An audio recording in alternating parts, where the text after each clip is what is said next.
കഴിഞ്ഞ ദിവസം വന്ന വളരെ പ്രധാനപ്പെട്ട ഒരു കേസ്. ആ വീടെടുത്തതിന് ശേഷമാണ് ആ വീട്ടിലെ ഉമ്മ മരണപ്പെടുന്നത്, ആ സഹോദരിയുടെ ഭർത്താവ് മരണപ്പെടുന്നത്. പിന്നീട് രണ്ടാമത് വിവാഹം കഴിച്ച ഭർത്താവിന് പ്രശ്നങ്ങൾ വരുന്നു, ജോലി നഷ്ടമാകുന്നു, ജോലിയിൽ സാമ്പത്തികമായി പുരോഗതിയില്ലാതിരിക്കുന്നു. ആ വീട്ടിലെ ഉമ്മയ്ക്കും അതേപോലെ തന്നെ മക്കൾക്കൊക്കെ ധാരാളമായി രോഗങ്ങൾ വരുന്നു. ഒരു നിലക്കും ജീവിതം മുന്നോട്ട് പോകുന്നില്ല, വഴിമുട്ടി നിൽക്കുന്നു. അങ്ങനെയാണ് അവർ ആരുടെയൊക്കെ അടുക്കൽ പോയപ്പോൾ അവിടുന്ന് അവരോട് പറയുന്നു, വീടിന്റെ പറമ്പിന്റെ ഏതോ ഭാഗത്ത് ശൈത്വാനിന്റെ പിശാചിന്റെ ഒരു ഷെറുണ്ട്. ചില ആളുകൾ വന്നിട്ട് പറയുന്നു, ഒരു ശവമടക്കിയ പറമ്പായതുകൊണ്ട് തന്നെ ഇതിനൊരു പ്രയാസം ഉണ്ടാകും, അതുകൊണ്ട് നിങ്ങളിത് വളരെ പെട്ടെന്ന് വിൽക്കുകയാണ് ഏറ്റവും നല്ലതെന്ന് പറയുന്നു. അങ്ങനെയാണ് അവർ നമ്മോട് കോണ്ടാക്ട് ചെയ്യുന്നത്. അപ്പോൾ നമ്മളതിന് അതിൻ്റെതായ രൂപങ്ങളൊക്കെ അവർക്ക് പറഞ്ഞു മനസ്സിലാക്കി കൊടുത്തിട്ടുണ്ട്. ഞാൻ ഈ വീഡിയോയിൽ പറയുന്നത് ഇത്തരം വിഷയങ്ങൾ ഒരു പക്ഷേ എൻ്റെ ശബ്ദം കേൾക്കുന്ന നിങ്ങളിൽ പലരും അഭിമുഖീകരിച്ചിട്ടുണ്ടാകാം. ഈ വിഷയത്തെ എങ്ങനെ തരണം ചെയ്യാമെന്നുള്ളതും ഇതുപോലെ പൈശാചികമായ ഷെറുള്ള പിശാചിന്റെ വളരെയധികം ബുദ്ധിമുട്ടുള്ള ഒരാളും ഒരു നിലക്കും ആ വീടും പറമ്പും എടുക്കൂല എന്ന് പറഞ്ഞ ഒരു വീട്ടിലാണ് ഞാൻ താമസിച്ചിട്ടുണ്ടായിരുന്നത്. അത് ഏകദേശം ഒരു 36 സെന്റോളമുള്ള ഒരു വലിയ പറമ്പും അതിലുള്ള ഒരു വീടും. ഒരു ആളും ആ വീട് വാങ്ങിക്കുന്നില്ല, അതിൽ താമസിക്കുന്നില്ല. അങ്ങനെയാണ് ഞങ്ങൾ ആ വീട് വാങ്ങിക്കുന്നത്. ഞങ്ങൾ ആ വീട് വാങ്ങിച്ച് അതിൽ ഏകദേശം ഒരു 10 വർഷത്തിനുള്ളിൽ ആ വീട്ടിൽ ഞങ്ങൾ താമസിക്കുകയും ഞങ്ങൾക്ക് ആ വീട്ടിൽ അത്രയും ആളുകളെ ഒരു നിലക്കും അതിൽ താമസിക്കാൻ കഴിയൂല, പിശാചിന്റെയും ശൈത്വാനിന്റെയും ഷെറുകൾ ഉണ്ടാകും എന്ന് പറഞ്ഞ് നാട്ടുകാർ മുഴുവനും അയൽവാസികളൊക്കെ പറഞ്ഞ വീട്ടില് ഒരു പിശാചിന്റെ ശല്യവും ശൈത്വാനിന്റെ ബുദ്ധിമുട്ടും ഇല്ലാതെ ഞങ്ങളൊക്കെ താമസിച്ചപ്പോൾ ഒരു പ്രയാസവുമില്ലാതെ താമസിക്കാൻ കാരണമായ ചില വിഷയങ്ങളൊക്കെയാണ് ഈ വീഡിയോയിൽ പറയുന്നത്. അതോടുകൂടെ തന്നെ ഇതുമായി ബന്ധപ്പെട്ട ചില തെറ്റിദ്ധാരണകളുണ്ട്. ആ തെറ്റിദ്ധാരണകൾ നീക്കാൻ വേണ്ടിയിട്ട് നിങ്ങൾക്ക് ഈ വീഡിയോ ഉപയോഗപ്പെടുത്താം. അല്ലാഹു സുബ്ഹാനഹു വ തആല കാര്യങ്ങൾ കൃത്യമായി പഠിക്കാനുള്ള തൗഫീഖ് നമുക്കൊക്കെ നൽകി അനുഗ്രഹിക്കുമാറാകട്ടെ. എല്ലാവരോടും ഓർമ്മപ്പെടുത്താനുള്ളത്, കഴിഞ്ഞ 1-2 ദിവസങ്ങളിലായിട്ട് സിഹറുമായി ബന്ധപ്പെട്ട വിഷയം, വീടും പറമ്പും വിൽക്കുന്നതുമായി ബന്ധപ്പെട്ട വിഷയം, വിവാഹം ശരിയാകുന്നതുമായി ബന്ധപ്പെട്ട വിഷയം, അതേപോലെ തന്നെ ബുദ്ധിശക്തി, ഒരു കുട്ടിക്ക് നല്ല ഓർമ്മശക്തി ഉണ്ടാകാനുള്ള വിഷയം, പ്രത്യേകിച്ച് സിഹറുമായി ബന്ധപ്പെട്ട ഒരുപാട് ആളുകൾ ഫോൺ ചെയ്യുകയൊക്കെ ചെയ്യുന്നുണ്ട്. അവരോടൊക്കെ നമ്മൾ എപ്പോഴും ഓർമ്മപ്പെടുത്താറുള്ളത്, നിങ്ങൾ ഈ കാണുന്ന നമ്പറിൽ കോണ്ടാക്ട് ചെയ്ത് സമയമെടുത്തതിന് ശേഷം നിങ്ങൾക്കൊരു സമയം നൽകും. ഈ നമ്പറിൽ കോണ്ടാക്ട് ചെയ്യുമ്പോൾ ഏത് പ്രശ്നങ്ങളും നിങ്ങൾക്ക് പറയാം. പക്ഷെ നിങ്ങൾ വാട്സപ്പ് വഴി സമയം അപ്പോയിന്റ്മെന്റ് എടുത്തതിന് ശേഷം ആ ഒരു സമയത്ത് നിങ്ങളോട് വിളിക്കാൻ വേണ്ടി പറയും. ആ സമയത്ത് മാത്രമാണ് ഇൻഷാ അല്ലാഹ് നിങ്ങൾ ഇത്തരം വിഷയങ്ങൾക്ക് വേണ്ടിയിട്ട് കോണ്ടാക്ട് ചെയ്യേണ്ടതെന്ന് ഓർമ്മപ്പെടുത്തുകയാണ്. നിങ്ങൾ വിളിക്കുന്ന പല സമയങ്ങളും മറ്റുള്ളവർക്ക് വേണ്ടി നാം അവരുടെ വിഷയങ്ങൾ പരിഹരിക്കാൻ വേണ്ടി അവർക്ക് കൊടുത്ത സമയങ്ങളാണ് നിങ്ങൾ നഷ്ടപ്പെടുത്തുന്നത്. അതുകൊണ്ട് ഒരു സമയമെടുത്ത് വാട്സപ്പിലൂടെ പ്രത്യേകം എഴുതി ചോദിച്ച് ഒരു സമയമെടുത്ത് ആ സമയത്ത് മാത്രം ഇൻഷാ അല്ലാഹ് നിങ്ങൾ ഫോൺ വിളിക്കുക. നേരിട്ട് വരേണ്ട കേസുകളൊക്കെ നമ്മൾ പ്രത്യേകം അറിയിക്കും. അപ്പോൾ നേരിട്ട് വരാം. പലരും ആദ്യം തന്നെ ചോദിക്കുന്നത് നേരിട്ട് വരട്ടെ എന്നുള്ളതാണ്. നേരിട്ട് വരേണ്ടാത്ത ആവശ്യങ്ങളാണ് അധികവും. നിങ്ങൾ പലതും ഇവിടെ നിന്ന് പറഞ്ഞതുപോലെ ചെയ്താൽ ശരിയാകുന്നതാണ്. പിന്നെ ചില ഗൗരവമുള്ള വിഷയങ്ങൾ, പഴക്കമുള്ള സിഹർ, അതേപോലെ തന്നെ ഒരിക്കലും നേരിട്ട് വന്നാലല്ലാതെ ആ ഒരു പേഷ്യന്റിന്റെ, ആ രോഗിയുടെ വിഷയങ്ങൾ നമുക്ക് മനസ്സിലാകൂല. അത്തരം വിഷയങ്ങളാണ് നമ്മൾ നേരിട്ട് വരാൻ വേണ്ടി പറയുക. അപ്പൊ അത്തരം വിഷയങ്ങളിൽ മാത്രമാണ് നിങ്ങൾ എന്ത് ചെയ്യേണ്ടത്, നേരിട്ട് വരേണ്ടത്. അപ്പൊ ഇൻഷാ അല്ലാഹ് നിങ്ങൾ ഈ കാണുന്ന നമ്പറിൽ കോണ്ടാക്ട് ചെയ്ത് വാട്സപ്പിൽ മെസ്സേജ് അയച്ച് സമയം അറിയിച്ച് ആ സമയത്ത് നിങ്ങൾ ഫോൺ വിളിക്കുമ്പോൾ അത് നമുക്ക് കാര്യങ്ങൾ സുഗമമായി മുന്നോട്ട് കൊണ്ടുപോകാൻ സാധിക്കും. അല്ലാഹു തൗഫീഖ് നൽകട്ടെ. ആദ്യമായിട്ട് ഓർമ്മപ്പെടുത്തുന്നത്, പല ആളുകളും വിളിച്ച് പറയുന്ന വളരെ പ്രധാനപ്പെട്ട ഒരു വിഷയമാണ്, ഉസ്താദെ ഞങ്ങളുടെ വീട്ടില് ശവമടക്കിയിട്ടുണ്ട് എന്നാണ് പലരും പറയുന്നത്. അതുപോലെ തന്നെ നിധിയുണ്ട്, ആ നിധിയുമായി ബന്ധപ്പെട്ട പിശാചുകളുടെ സഞ്ചാരങ്ങൾ ഭൂമിക്കടിയിലൂടെ നടക്കുന്നുണ്ട്, അതുകൊണ്ട് ഞങ്ങളുടെ വീട്ടിൽ പ്രയാസങ്ങളുണ്ട്, ഉസ്താദ് ഇതൊന്ന് ശരിയാക്കി തരണമെന്നൊക്കെ പല അന്ധവിശ്വാസങ്ങളും അനാചാരങ്ങളൊക്കെ വെറുതെ ആവശ്യമില്ലാത്ത കാര്യങ്ങൾ ചിന്തിച്ചിട്ട് പലരും വിളിക്കുന്നുണ്ട്. അവർക്കൊക്കെ നമുക്ക് കഴിയാവുന്ന രൂപത്തിൽ നാം അവർക്ക് കാര്യങ്ങൾ മനസ്സിലാക്കി കൊടുക്കുന്നുണ്ട്. ഈ ശവമടക്കിയ വീടുകൾ, ഇത്തരം വീടുകൾ നമ്മൾ ചെയ്യേണ്ടത് എന്താണെന്ന് ചോദിച്ചാൽ, നമുക്കങ്ങനെ ഉറപ്പുള്ളൊരു വീടാണ് എന്ന് സങ്കല്പിക്കുക. ഒരു വീട്ടിൽ അങ്ങനെ ശവമടക്കിയിട്ടുണ്ട് എന്ന് ഉറപ്പുള്ള വീട്, അത് ഏത് ശവമാവട്ടെ, ഉറപ്പുള്ള വീടാണെങ്കിൽ അതിന് പോം വഴികളുണ്ട്. അതപ്പോഴേക്ക് വിറ്റ് പോകുകയല്ല വേണ്ടത്. അതപ്പോഴേക്ക് വിൽക്കാൻ വേണ്ടി തീരുമാനിക്കുകയാണെങ്കിൽ ആ വിറ്റ് പോകുന്ന സമയത്ത് അത് എടുക്കുന്ന ആളുകൾക്കും ആ പ്രയാസങ്ങൾ വരൂലേ? നമ്മൾ അറിഞ്ഞുകൊണ്ട് ഒരാളെ അത്തരം വിഷയങ്ങളിലേക്ക് എത്തിക്കണോ? അപ്പൊ അത്തരം പ്രയാസങ്ങൾ ഉണ്ട് എന്നുണ്ടെങ്കിൽ ആ പ്രയാസങ്ങൾ മാറ്റാനുള്ള വഴികളുണ്ട്. ആ വഴികളിലേക്കാണ് നീങ്ങുന്നത്. ആ വഴികളിലേക്ക് എത്തിയാൽ പിന്നെ പ്രയാസങ്ങൾ ഉണ്ടാവില്ല. അതിന് ഞാൻ തെളിവാണ്.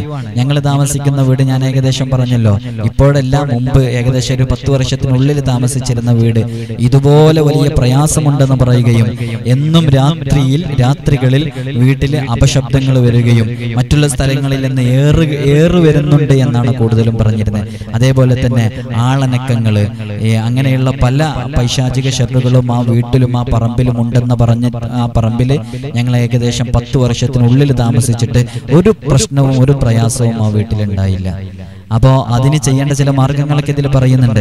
അപ്പൊ ശവമടക്കിയ വീട് എന്ന് പറയുന്ന അത് നമ്മൾ ആദ്യമായിട്ടൊരു വീട് എടുക്കുകയാണെങ്കിൽ നല്ലോണം ശ്രദ്ധിക്കണം.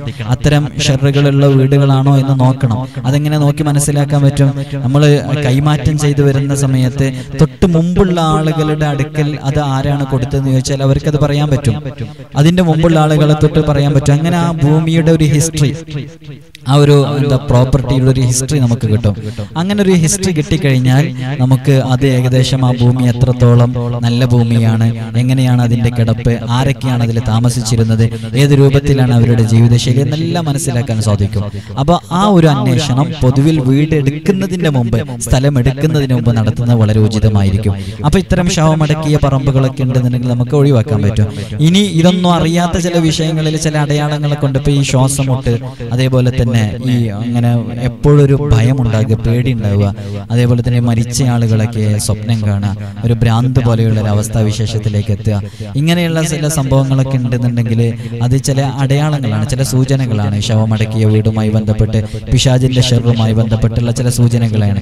ഈ കാൽപാദങ്ങളിലും കാലുകളിലൊക്കെ മാറാത്ത ചില ചൊറികള്, അതേപോലെ തന്നെ വൊമിറ്റിങ് തോന്നുക, അതേപോലെ തന്നെ നെഞ്ചത്ത് ഇങ്ങനെ കെട്ടി നിൽക്കുന്നത് പോലെ, തലക്കൊരു ഭാരമുള്ളതുപോലെ, എപ്പോഴും ഉറക്കം വരുന്നത് പോലെയൊക്കെ തോന്നുക, ഇങ്ങനെയുള്ള ഈ ഒരു അബോധാവസ്ഥയിലാവുക. ഇങ്ങനത്തെ ഈ വിഷയങ്ങളൊക്കെ ഇത്തരം പൈശാചികമായ ഷെറുകളുള്ള, അതേപോലെ തന്നെ ശവമടക്കിയ ചില വിഷയങ്ങളൊക്കെ ഉള്ള വീടുകളാണ്. അപ്പൊ അത്തരം വീടുകളൊക്കെ എടുക്കുന്ന സമയത്ത് തന്നെ ശ്രദ്ധിച്ചൊഴിവാക്കി കഴിഞ്ഞ് പിന്നീട് നമുക്ക് അത്തരം വിഷയങ്ങളിലേക്ക് നമ്മൾ ശ്രദ്ധിക്കേണ്ടതില്ലല്ലോ.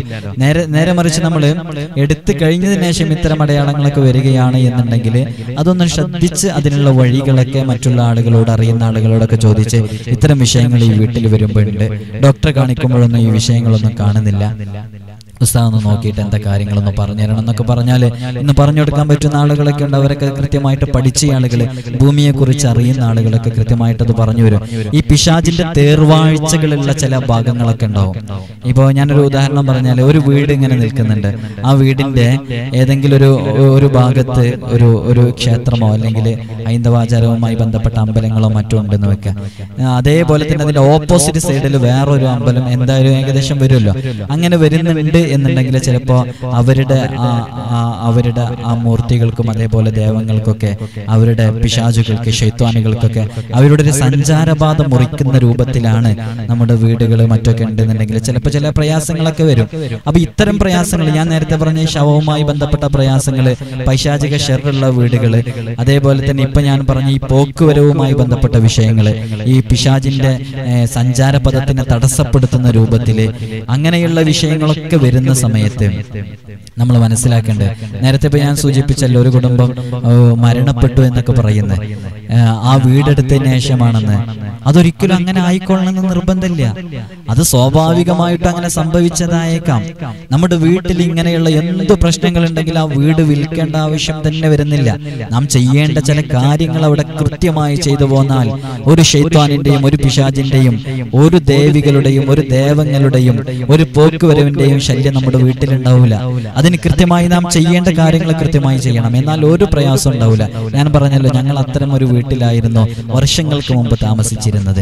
അങ്ങനെ താമസിച്ചിരുന്ന സമയത്ത് നമുക്ക് അത്തരം വിഷയങ്ങൾ വരാതിരിക്കാനുണ്ടായ കാരണം ഞാൻ ഇതിൽ സൂചിപ്പിക്കുന്നുണ്ട്.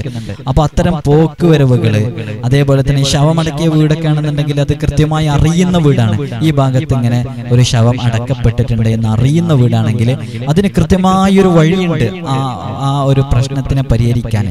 ഒരുപാട് വഴികളുണ്ട്, അതിൽ നമ്മൾ ചെയ്തു കൊടുക്കുന്ന ചില വഴികളുണ്ട്. അപ്പൊ അത്തരം വഴികളൊക്കെ ചെയ്താൽ ആ പ്രശ്നങ്ങളൊക്കെ തീരും.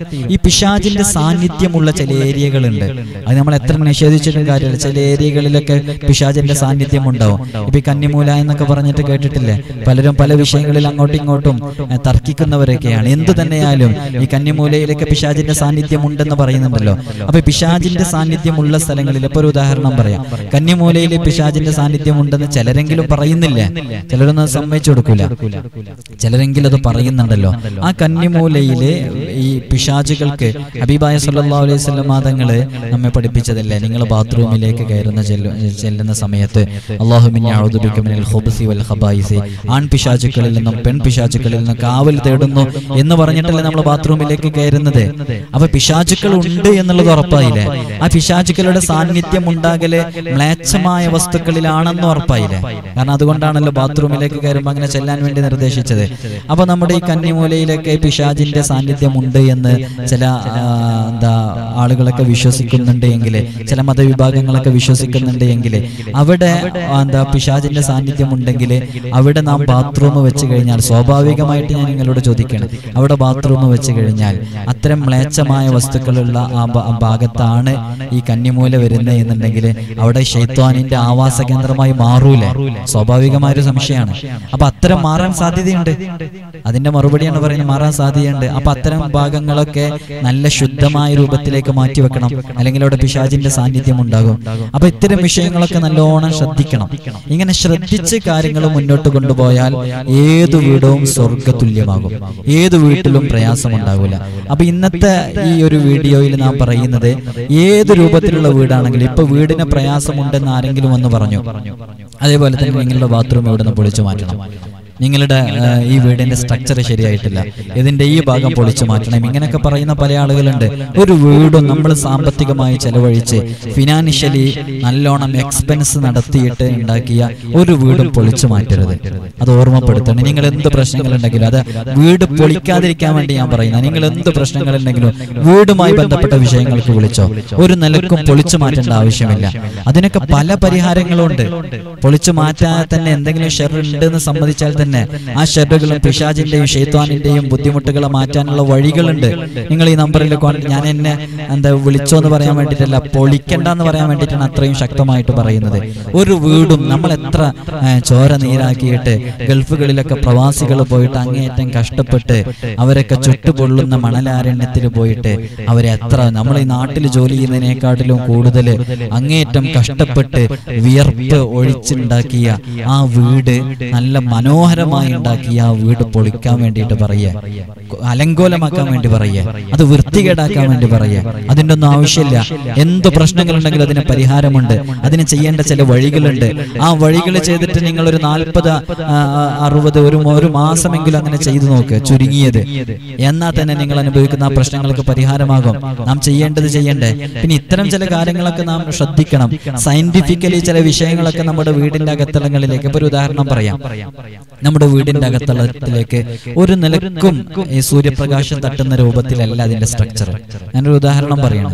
ഒരു നിലക്കും നമ്മുടെ ഡൈനിങ് ഹാൾ, കൂടുതലായിട്ട് നാം സമയം ചെലവഴിക്കുന്ന നമ്മുടെ ഡൈനിങ് ഹാൾ പോലെയുള്ള ചില ഭാഗങ്ങളിലേക്ക് ഒരു നിലക്കും സൂര്യപ്രകാശം വരുന്നില്ല. എന്നാൽ ആ വീട്ടിൽ സ്വാഭാവികമായിട്ടും ആരോഗ്യ പ്രശ്നങ്ങൾ ഉണ്ടാകും. അത് നാച്ചുറലി നമുക്ക് കിട്ടേണ്ട ചില ഊർജങ്ങളുണ്ട്. ആ ഊർജങ്ങൾ, എനർജി നമുക്ക് കിട്ടാത്തതുകൊണ്ട് സംഭവിക്കുന്നതാ. അതും പറഞ്ഞ് നമ്മുടെ വീട്ടിൽ അതുണ്ട് ഇതുണ്ടെന്ന് പറഞ്ഞിട്ട് വെറുതെ പ്രയാസപ്പെടേണ്ട ആവശ്യമില്ലല്ലോ. അപ്പൊ ഒരു വീട് കണ്ടാൽ നമുക്ക് തിരിയും. നാം പല വീടുകളും നോക്കാൻ വേണ്ടി പോകുന്ന സമയത്ത് നമുക്കൊക്കെ മനസ്സിലാകുന്ന ചില വിഷയങ്ങളുണ്ട്. ഒരു പ്രശ്നം ഉണ്ടാവില്ല. ഇത്തരം ചില ചെറിയ ചെറിയ വിഷയങ്ങളാണ് ഉണ്ടാവുക. പല ആളുകളും പറമ്പില് നിധിയുണ്ടെന്ന് പറഞ്ഞ് ആ നിധി എടുക്കാൻ വേണ്ടി ശൈത്വാൻ വരുന്ന സമയത്താണ് ഈ പ്രശ്നങ്ങൾ ഉണ്ടാകുന്നത്. അത് ഭൂമിക്കടിയിൽ നിന്ന് ശൈത്വാനുകൾ തമ്മിൽ ഉണ്ടാക്കുന്ന ആ പ്രശ്നങ്ങളുടെ പേരിലാണ് നിങ്ങളുടെ വീട്ടിലുള്ളവർക്ക് രോഗങ്ങൾ ഉണ്ടാകുന്നത് എന്നൊക്കെ പറഞ്ഞ് തെറ്റിദ്ധരിക്കപ്പെടുന്ന എത്രയോ ആളുകളുണ്ട്. പലരും നമ്മെ ഫോൺ വിളിക്കുമ്പോഴാണ് അത്തരം വിഷയങ്ങളൊക്കെ അറിയുന്നത്. ഒരു പ്രയാസവും ഇല്ല. പോക്കുവരവിന്റെ പേരിൽ പ്രയാസപ്പെടുന്ന എത്ര ആളുകളെന്നറിയോ? ഞാനൊരു കാര്യം പറയട്ടെ, ഒരു പോക്ക് വരവ് കൊണ്ടും, ഞാൻ വീട്ടിൽ പ്രയാസങ്ങൾ ഉണ്ടാവില്ല എന്നല്ല പറയുന്നത്, ഒരു പോക്ക് വരവ് കൊണ്ടും അങ്ങനെ നമ്മുടെ ജീവിതം തന്നെ തകർക്കുന്ന രൂപത്തിലുള്ള വലിയ പ്രതിസന്ധികളൊന്നും സംഭവിക്കൂല.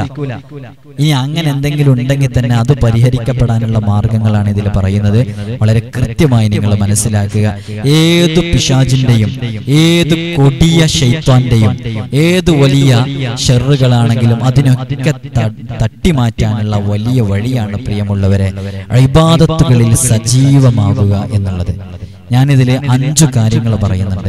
ഈ 5 കാര്യങ്ങൾ ഏതു വീട്ടിലാണോ കൃത്യമായി നിർവഹിക്കപ്പെടുന്നത് ആ വീട്ടിൽ ഒരു ശൈത്താനിന്റെയും ഒരു പിശാചിന്റെയും ഒരു ബുദ്ധിമുട്ടും ഒരു ഷെറും ഉണ്ടാകൂല എന്ന് 100% ഉറപ്പ് നൽകുകയാണ്. നിങ്ങളിത് ചെയ്തു നോക്കൂ. ഇങ്ങനൊന്നും ചെയ്യാതിരിക്കുമ്പോൾ അവിടെ ശൈത്താനിന്റെ സാന്നിധ്യം ഉണ്ടാവും. നേരത്തെ ഞാൻ പറഞ്ഞില്ലേ, നമ്മൾ ചില വസ്തുതകളൊക്കെ മനസ്സിലാക്കണം.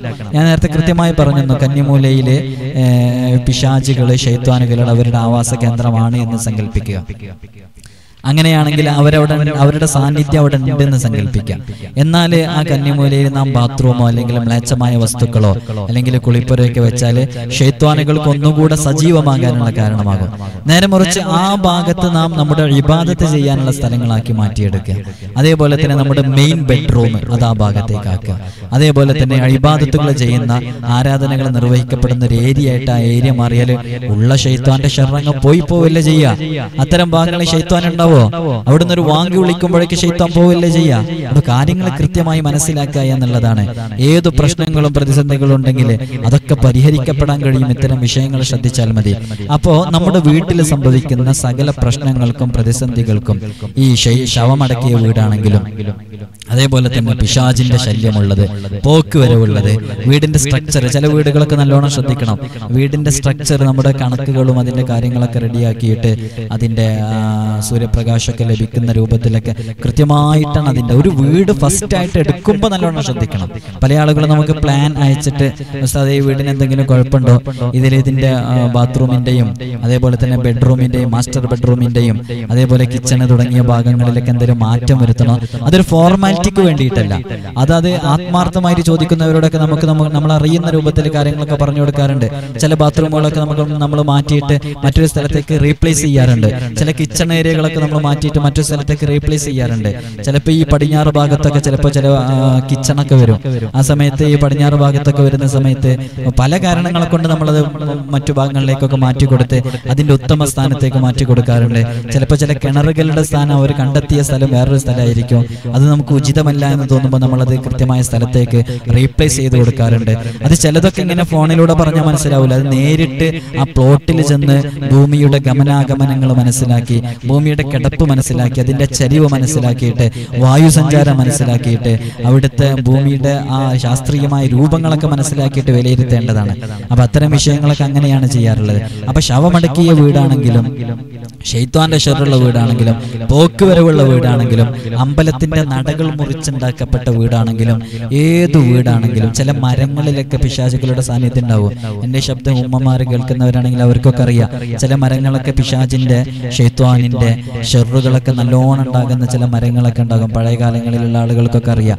അത്തരം വിഷയങ്ങളൊക്കെയാണെങ്കിലും അതൊക്കെ പരിഹരിക്കപ്പെടാൻ പ്രിയമുള്ളവരെ 5 കാര്യങ്ങൾ നമ്മുടെ വീട്ടിൽ കൃത്യമായി നിർവഹിക്കപ്പെടുക. ഈ 5 കാര്യങ്ങൾ കൃത്യമായി നിർവഹിക്കപ്പെടുന്ന ഒരു വീട്ടിലും ഞാൻ നേരത്തെ പറഞ്ഞ പോലെ ഉറപ്പിച്ച് പറയാണ്, ഒരു കാരണവശാലും പ്രയാസങ്ങൾ ഉണ്ടാകില്ല. അതേത് പ്രയാസങ്ങളെ കൊണ്ടാണെങ്കിലും. നേരത്തെ ഞാൻ പറഞ്ഞ പോലെ ശാസ്ത്രീയമായിട്ടുള്ള ചില വിഷയങ്ങളൊക്കെ ഉണ്ട്. അതൊക്കെ നാം ശ്രദ്ധിക്കണം. നമ്മുടെ വീടിന്റെ അകത്തളങ്ങളിലേക്ക് വായുസഞ്ചാരം വരണം. അതിങ്ങനെ സർക്കുലേറ്റ് ചെയ്യാനുള്ള അവസരങ്ങൾ വേണം. അതിങ്ങനെ തുറന്നു വെച്ച് വായു ഒരു ഭാഗത്തിലൂടെ വന്നിട്ട് എയർ മറ്റൊരു ഭാഗത്തിലൂടെ എയർ സർക്കുലേഷൻ നടക്കണം. അതൊക്കെ ആദ്യമേ അങ്ങനെയാണ് നാം ക്രമീകരിക്കേണ്ടത്. പ്രത്യേകമായി ശ്രദ്ധിക്കണം. ഒരു വീടെടുക്കുമ്പോൾ തീർച്ചയായിട്ടും നാം ആ വീടെടുക്കുമ്പോൾ ആ പറമ്പിന് എന്തെങ്കിലും ദോഷങ്ങളുണ്ടോ, അല്ലെങ്കിൽ ഒരു വീട് പ്ലാൻ വെച്ച് ആ വീട് എടുക്കാൻ വേണ്ടി പോകുമ്പോൾ ഈ പ്ലാനിൽ ഈ വീട് വെച്ച് കഴിഞ്ഞാൽ ഇതിന് എത്രത്തോളം ഇത് നന്നായിരിക്കും എന്നുള്ളതൊക്കെ കൃത്യമായിട്ട് ആദ്യമേ മനസ്സിലാക്കണം. ഇൻഷാ അല്ലാഹ് അങ്ങനെ മനസ്സിലാക്കി കഴിഞ്ഞ് വീടുണ്ടാക്കിയിട്ട് നിങ്ങൾ ഈ പറയുന്ന 5 കാര്യങ്ങൾ നിങ്ങളുടെ വീട്ടിൽ കൃത്യമായി നിർവഹിച്ചു കൊണ്ടുവരിക.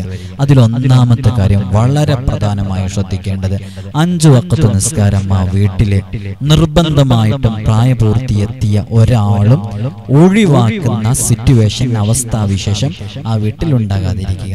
ഇപ്പൊ നല്ല സന്തോഷത്തിലായിരിക്കും ജീവിക്കുക. ഒരു കാലത്ത് നമ്മുടെ വീട്ടിൽ ബറക്കത്ത് മുഴുവനും നഷ്ടപ്പെടും. ബറക്കത്ത് മുഴുവനും നഷ്ടപ്പെടുമെന്ന് മാത്രമല്ല, അതിന്റെ ഉത്തരവാദിത്വം അത് ഏറ്റെടുക്കേണ്ടവർ കൃത്യമായി നിർവഹിക്കുക തന്നെ ചെയ്യണം. പ്രത്യേകിച്ച് സുബഹ് നിസ്കാരം. എന്റെ പ്രിയമുള്ളവരെ, സുബഹ് പലരും ഖളാ ആക്കുന്നവരാണ്. രാത്രിയിൽ അവർ അവരുടെ തിരക്കുകൾ ഒഴിഞ്ഞ് 12 1 മണിയൊക്കെ ആയി വന്ന് വീട്ടിൽ കിടന്നുറങ്ങിയിട്ട് രാവിലെ സുബഹ് ഖളാ ആക്കുന്ന സിറ്റുവേഷൻ നമ്മുടെ വീടുകളിൽ ഉണ്ടെങ്കിൽ അത് ഒഴിവാക്കണം. രാത്രിയിൽ നൈറ്റ് ലൈഫുള്ള കാലമാണ്. ഇപ്പൊ എല്ലാവരും ഒരു ഇശാ നിസ്കാരമൊക്കെ കഴിഞ്ഞ്, ഞാൻ നിസ്കാരം എന്ന് പറഞ്ഞത് ആ സമയത്തിന് സൂചിപ്പിച്ചു പറഞ്ഞതാ, നിസ്കരിക്കാത്ത പല ആളുകളുണ്ട്. ഇശായിന്റെ ഒക്കെ ഒരു ടൈം കഴിഞ്ഞ് ഏകദേശം 7:30 8 മണിയൊക്കെ ആവുമ്പോൾ കഴിഞ്ഞാണ് ടൗണിലേക്ക് പോവുക. ടൗണിലേക്ക് പോയി അവർ ബീച്ചുകളിലും മറ്റുള്ള സ്ഥലങ്ങളിലൊക്കെ സമയം ചെലവഴിച്ച് വീട്ടിലേക്ക് എത്തുന്ന സമയം 1 മണിയൊക്കെ ആയിട്ടായിരിക്കും. പോകുന്നതിനും തടസ്സമില്ല. എത്ര പോയി കഴിഞ്ഞാലും നമ്മുടെ വീട്ടിൽ കൃത്യമായി നിസ്കാരം നിർവഹിക്കപ്പെടണം. 5 വഖത്ത് നിസ്കാരം ഒരു നിലക്കും ഖളാ ആക്കുന്ന സിറ്റുവേഷൻ നമ്മുടെ വീട്ടിലുണ്ടാകാൻ പാടില്ല. അത് നമ്മുടെ മക്കളുടെ കാര്യത്തിൽ മാതാപിതാക്കളാണ് ശ്രദ്ധിക്കേണ്ടത്. പ്രത്യേകിച്ച് സുബഹ് ഖളാ ആകാനുള്ള സാധ്യത വളരെ കൂടുതലാണ്. സുബഹ് ഖളാ ആകുന്ന ഒരു വീട്ടിലും പ്രിയമുള്ളവരെ എത്ര നന്നാക്കിയാലും വീട്ടിൽ ബറക്കത്ത് ഉണ്ടാവില്ല. നല്ലോണം ശ്രദ്ധിക്കണം. അത് 7 വയസ്സ് കഴിഞ്ഞ നമ്മുടെ പ്രിയപ്പെട്ട മക്കളുണ്ടെങ്കിൽ ആ മക്കളെ നിങ്ങൾ വിളിക്കണം. മുമയ്യസായ കുട്ടികളാണ്. അവരെ 7 വയസ്സായാൽ നിസ്കാരം കൊണ്ട് കൽപ്പിക്കപ്പെടൽ മാതാപിതാക്കളുടെ ഉത്തരവാദിത്വമാണ്. നാളെ റബ്ബിന്റെ കോടതിയിൽ അതിനെക്കുറിച്ച് ചോദ്യം ചെയ്യും. ഓരോ നിസ്കാരവും ഖളാ ആക്കിയതിന്റെ പേരില്, അവരൊഴിവാക്കിയതിന്റെ പേരില് ഓരോ മാതാപിതാക്കളോടും, എന്റെ ശബ്ദം ശ്രവിക്കുന്ന ഓരോ ഉമ്മമാരോടും ഉപ്പമാരോടും ചോദ്യം ചെയ്യപ്പെടും. എന്ത് മറുപടി ഞങ്ങൾ പറയാ? എന്താ മറുപടി പറയാൻ കഴിയുക? അപ്പൊ 7 വയസ്സായി കഴിഞ്ഞ ഓരോ കുട്ടികളും, 7 വയസ്സ് മുതലുള്ള എല്ലാ കുട്ടികളും നിസ്കരിക്കണം എന്നുള്ള ഒരു നിർബന്ധം മാതാപിതാക്കളാകുന്ന നമുക്കുണ്ടായി. ആ വീട്ടിൽ 5 വഖത്ത് നിസ്കാരം നിർവഹിക്കപ്പെടുക എന്നുള്ളതാണ് ഒന്നാമത്തെ കാര്യം. രണ്ടാമത്തേത് ഉറക്കം.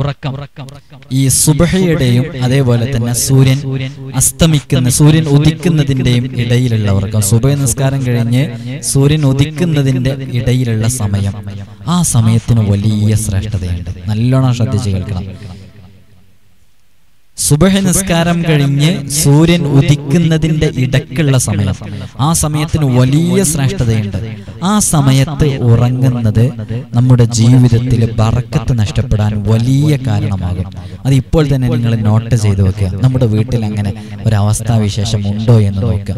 ഇനി ആ സമയത്ത് ഉറക്കം വരുന്നൊരു സിറ്റുവേഷൻ ആണെങ്കിൽ എന്തെങ്കിലും പണികളിൽ ഏർപ്പെടുക.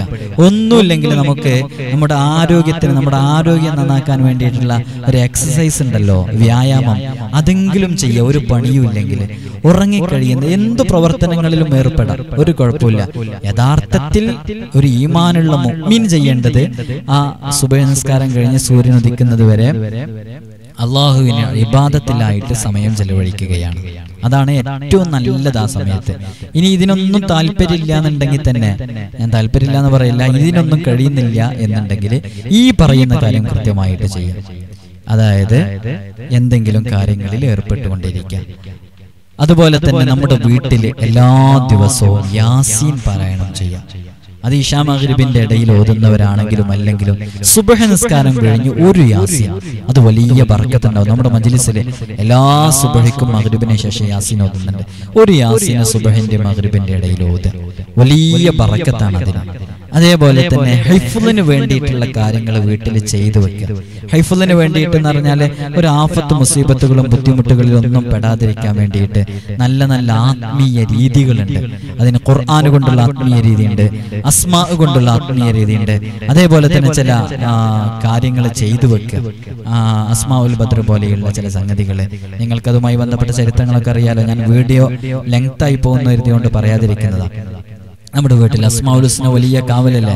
അസ്മാഉൽ ഹുസ്നയുമായി ബന്ധപ്പെട്ടതോ അല്ലെങ്കിൽ അതിന് നല്ല ആത്മീയ രീതികളുണ്ട്. പലരും നമ്മളോട് അതിനെക്കുറിച്ച് ചോദിക്കാറുണ്ട്. ഉസ്താദ്, വീടിന്റെ ഹിഫ്ളിന് വേണ്ടിയിട്ട് എന്താണ് ചെയ്യേണ്ടത്? വീടിന്റെ കാവലിന് വേണ്ടി എന്താ ചെയ്യേണ്ടത്? പിശാചിനെ തൊട്ടുള്ള ഷർറിനെ തൊട്ടുള്ള കാവലിന് വേണ്ടി എന്താ ചെയ്യേണ്ടത്? ഞങ്ങളുടെ മക്കളുടെ കാവലിന് വേണ്ടി എന്താ ചെയ്യേണ്ടത്? അത്തരം വിഷയങ്ങൾ നമ്മുടെ വീട്ടിൽ ചെയ്യാം. അപ്പൊ ഞാൻ ഈ പറഞ്ഞ കാര്യങ്ങൾ, നിസ്കാരം നിലനിർത്തുക, സുബഹ് പ്രത്യേകം വളരെയധികം ശ്രദ്ധിച്ച് നിസ്കാരം നിലനിർത്തുക.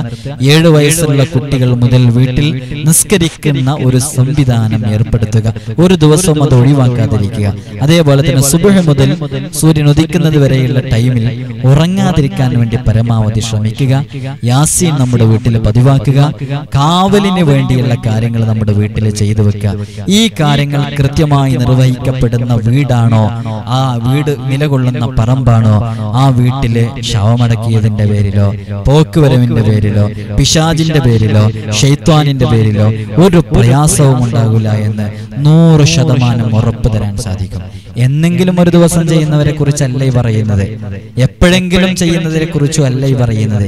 ഈ പറയുന്നത് സ്ഥിരമായി ഇത് ലൈഫ് സ്റ്റൈലാക്കി മാറ്റി, ഇതൊരു റൊട്ടീനാക്കി കൊണ്ട് നടക്കുന്ന ആളുകൾക്ക് ഇത്തരം പ്രയാസങ്ങൾ ഒരു കാരണവശാലും ഉണ്ടാവില്ല. നിങ്ങൾ നിങ്ങളുടെ ജീവിതത്തിൽ പകർത്തി നോക്കൂ. അതിന് മാതാപിതാക്കൾ തയ്യാറാവണം. മക്കളെ വിളിക്കണം. സുബ്ഹ് ഖളാ ആകുന്നതിന്റെ തൊട്ട് മുമ്പെങ്കിലും കുട്ടികളെ വിളിച്ച് നിസ്കരിപ്പിക്കാൻ വേണ്ടി ഓരോ മാതാപിതാക്കളും അതിന് തയ്യാറായി മുന്നോട്ട് വരണം. എന്നാൽ ആ വീട്ടിലൊരു പ്രയാസം ഉണ്ടാവില്ല. ഒരു പക്ഷെ എന്തെങ്കിലും ശൈത്വാനിന്റെ പ്രശ്നങ്ങൾ ഉണ്ടെന്നുണ്ടെങ്കിൽ ഈ കാര്യങ്ങളെ കൊണ്ട് ഇബാദത്ത് ചെയ്യുന്ന ഒരു വാങ്ക് വിളിച്ചാൽ തന്നെ ശൈത്താൻ ഓടുന്നല്ലേ? ഒരു അഴവ് തോതിക്കഴിഞ്ഞാൽ ശൈത്താൻ ഓടൂലേ? നിസ്കരിക്കുന്ന വീട്ടില് ശൈത്താന്റെ ശർറ് ഉണ്ടാവോ? അപ്പൊ ഇത്തരം കാര്യങ്ങൾ ചെയ്താൽ അത് വലിയ പരിഹാരമാണ്. അല്ലാഹു സുബ്ഹാനഹു വ തആല എല്ലാവരുടെയും പ്രയാസങ്ങളിൽ നിന്ന് വലിയ സലാമത്ത് നൽകട്ടെ.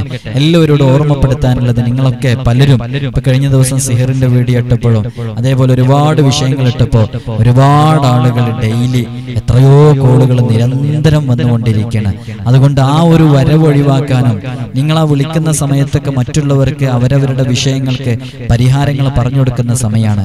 അത്തരം കാര്യങ്ങളൊക്കെ മുടങ്ങിപ്പോകുന്നുണ്ട് പല ആളുകളും ഫോൺ വിളിക്കുമ്പോൾ. അതുകൊണ്ട് തന്നെ നിങ്ങൾ ചെയ്യേണ്ടത്, നിങ്ങൾ ഈ കാണുന്ന നമ്പറിൽ നിങ്ങൾ വാട്സപ്പ് വഴി എഴുതി അറിയിച്ച് ഇൻഷാ അല്ലാഹ് ഒരു സമയം നിങ്ങൾക്ക് നൽകും. ആ സമയത്ത് നിങ്ങൾ ഫോൺ വിളിച്ചാൽ നിങ്ങൾക്ക് പരിഹാരം നൽകപ്പെടാൻ സാധിക്കും. ഇൻഷാ അല്ലാഹ് ഈ നവംബർ 27-ാം തീയതി വരെ, ഈ വരുന്ന നവംബർ 27-ാം തീയതി വരെ ഓരോരുത്തർക്കും സമയം കൊടുത്ത് അതുവരെയുള്ള സമയം ഫില്ലായിട്ടുണ്ട്. നിങ്ങൾ ഈ വീഡിയോ കേൾക്കുന്ന അപ്ലോഡ് ചെയ്ത് കേൾക്കുന്ന സമയമാകുമ്പോഴേക്ക് ഏകദേശം ഡിസംബർ മുതലുള്ള ദിവസങ്ങളായിരിക്കും ഈ ഒഴിവുണ്ടായിരിക്കുക. അതുകൊണ്ട് ആ ദിവസങ്ങളായിരിക്കും നിങ്ങൾക്ക് നൽകുക എന്ന് ഓർമ്മപ്പെടുത്തുകയാണ്. അതുകൊണ്ട് തന്നെ അത് ഫോൺ വിളിക്കുന്നത് ഒഴിവാക്കിയിട്ട് എഴുതി അറിയിക്കുന്നതിലേക്ക് എല്ലാവരും എത്തി. വരേണ്ട ആളുകളോട് വരാനുള്ള കാര്യങ്ങൾ പറയും. അതേപോലെ തന്നെ ഫോണിലൂടെ പറഞ്ഞു തരാൻ പറ്റുന്നത് അങ്ങനെ തന്നെ മാക്സിമം പറഞ്ഞു കൊടുത്ത് പരിഹരിക്കപ്പെടും. അല്ലാഹു സുബ്ഹാനഹു വ തആല എല്ലാ പ്രയാസങ്ങളിൽ നിന്നും വലിയ സലാമത്ത് നൽകി അനുഗ്രഹിക്കുമാറാകട്ടെ. അസ്സലാമു അലൈക്കും വറഹ്മത്തുള്ളാഹി തആല വബറകാതുഹു.